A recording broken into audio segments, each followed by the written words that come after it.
Live from Fargo and serving you on TV, online, and on the go. This is Valley News Live at 5. Police have released these photos of the woman who they say robbed the Citizens Community Credit Union in Grand Forks yesterday. Good evening and thanks for joining us tonight. Police say her description similar to the suspect in another robbery at a Grand Forks Bremer bank 2 weeks ago. However, as Valley News Team's Neil Carlson shows us, the true identity of the suspect or suspects is yet to be determined. On the left side of your screen is a surveillance photo of the suspect taken at the Bremer Bank robbery on September 30th. Police say she displayed an undisclosed weapon during that robbery. On the right is a surveillance photo of the suspect during Monday's robbery of the credit union. Police say she displayed a handgun during this robbery. However, the quality of the images makes it tough to determine if it's the same person. There are similarities between the two. Weapon is a little bit different in this case. In this particular case, it was a firearm that was displayed. Overall, it's a distinct possibility, but I don't think there's anybody, we're certainly not going to commit and say it for sure is the same person or it for sure is not. And getting this video and photos out to the public took a lot longer than expected. It took more than a full day for police to finally get their hands on the surveillance video and photos from the latest bank robbery. The video was streamed to their corporate headquarters and you had to get it from there? Correct. Okay. That's my understanding. It was streamed somewhere other than on site. It was not available at the location of the incident. The images are now available and police are hoping someone out there knows the identity of the suspect or suspects. In Grand Forks, Neil Carlson, Valley News Live. Now, if you have any information about the recent Grand Forks bank robberies, you're asked to contact police immediately. No one was arrested, but the Fargo Police Department's saying an act of horseplay could have had a tragic ending last night. They posted pictures of 2 guns on their Facebook page this afternoon, telling a story about a disturbance last night. Witnesses say 2 men were circling a vehicle, pointing guns at each other. One witness said they feared for their safety. When police arrived, the men dropped the guns and were questioned. The police department says they're sharing this story in hopes of educating the public. Now, to read the full post, head to valleynewslive.com and then click on this story.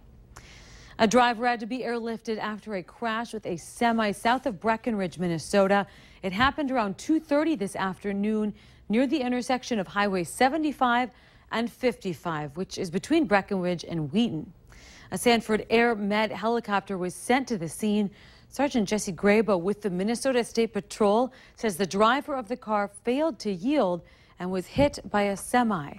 The driver's injuries are believed to be serious. The semi-driver was not hurt in this crash. A man who was holed up in a house with several weapons in Bismarck has been arrested for attempted murder. Police say they were called to a house on this street around 9 last night after getting reports that 36-year-old Brandon Lyon was inside and threatening another man with a gun. According to police, the armed man didn't force his way in, but does not own the house. The man who was being threatened and a woman managed to run from the home and call police. The West Dakota SWAT team was called in around 11 o'clock and started negotiations, but Lyon was not cooperating. Police confirm he fired shots at officers but didn't hurt anyone. They evacuated residents in the area. The incident ended peacefully shortly after noon. That last round of tear gas that was deployed was enough to cause that individual to give himself up without incident. So he was not fired upon by law enforcement, and law enforcement were not fired upon by him. At this time, Lyon has not been formally charged.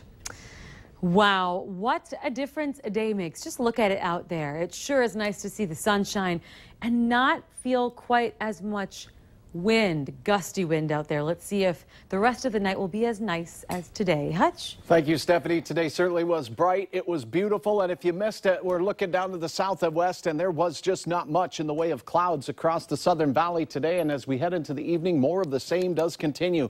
Milder weather to the west with some mid-60s and even 70s in the central Dakotas. It is cooler still out in central Minnesota, with Bemidji recording a 51-degree reading this hour. Temperatures in Fargo-Moorhead under clear skies and with light winds continuing will be dropping into those upper 60s and mid-50s as we head into the evening tonight. Very quiet weather for the time being. I'll have details about a couple of hitches in the old giddy-up that's coming up here in just a couple of moments. What a nice relief today, though. Very quiet. All right, thanks, Hutch.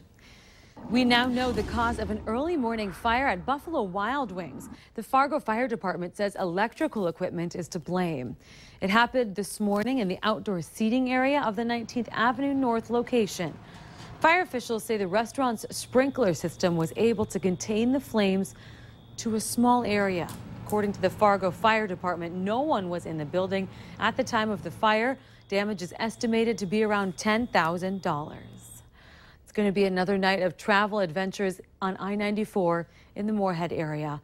A part of the interstate's going to be shut down again tonight at 6 o'clock for bridge repairs. It's not opening until 6 tomorrow morning. It's a 6-mile stretch of westbound I94 from Highway 33 and 20th Street. Detours are going to be in place, and one lane of eastbound I94 is also going to be shut down. That'll start at 7, so a crane can set some new bridge beams in place. The repairs are necessary. Last June, a semi was hauling a crane that didn't fit under the bridge and hit it. We are just hours away now from the first Democratic primary debate. It's kicking off in Las Vegas. Valley News Team's Washington Bureau Chief Jacqueline Policastro talked with the head of the Democratic Party for her thoughts on the race so far. For Democrats, it's the biggest night of the year so far, and for you, you have one of the biggest jobs tonight, head of the Democratic Party. We know that Hillary Clinton is in the lead, but Bernie Sanders is behind her. If Clinton doesn't get the nomination, do you think that Sanders can stand up to a Republican?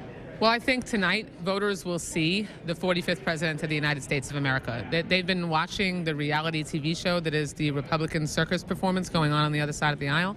Tonight they'll hear from all 5 of our candidates who are going to talk about how to continue the progress that we've been able to make under President Obama.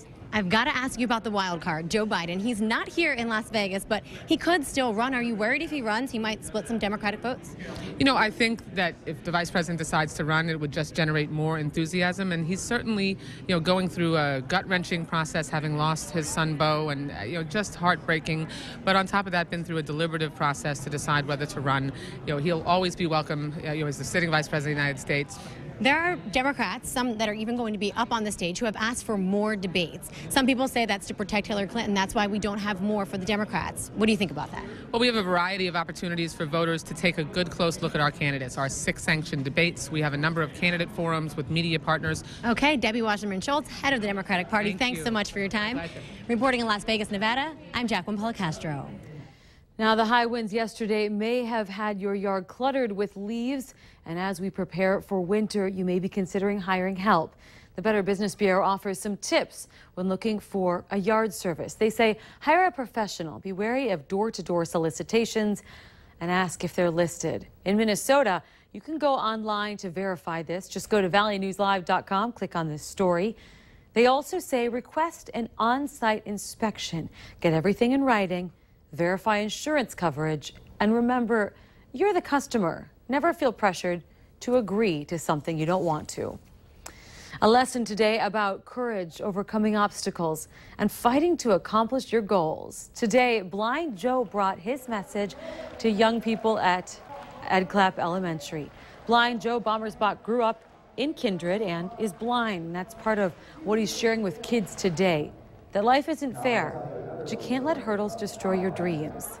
He took up the guitar at a young age, and after much practice, he has been recognized for his musical skills on the NBC show The Voice.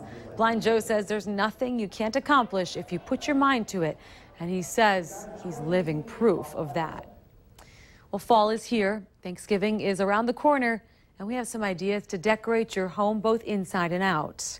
Instead of carving a pumpkin this year, you could add doilies to make for a unique look. Small pumpkins can also be carved out and used as a pot holder for a succulent. Colored chocolate that can also be traced on wax paper to make fall leaves to add to any sweet treat. And for things from your backyard like wheat leaves or cattails, it can be a resourceful addition to a decoration. Putting them on a viney kind of wreath, just using hot glue. You can put them anywhere, in a vase that you already have, in a glass bottle that's vintage. Any of that kind of stuff can stick out of it with feathers and just look really, have that like rustic fall look. For more ideas like a leaf printed table runner, go to valleynewslive.com and look for this story under the Valley Today tab.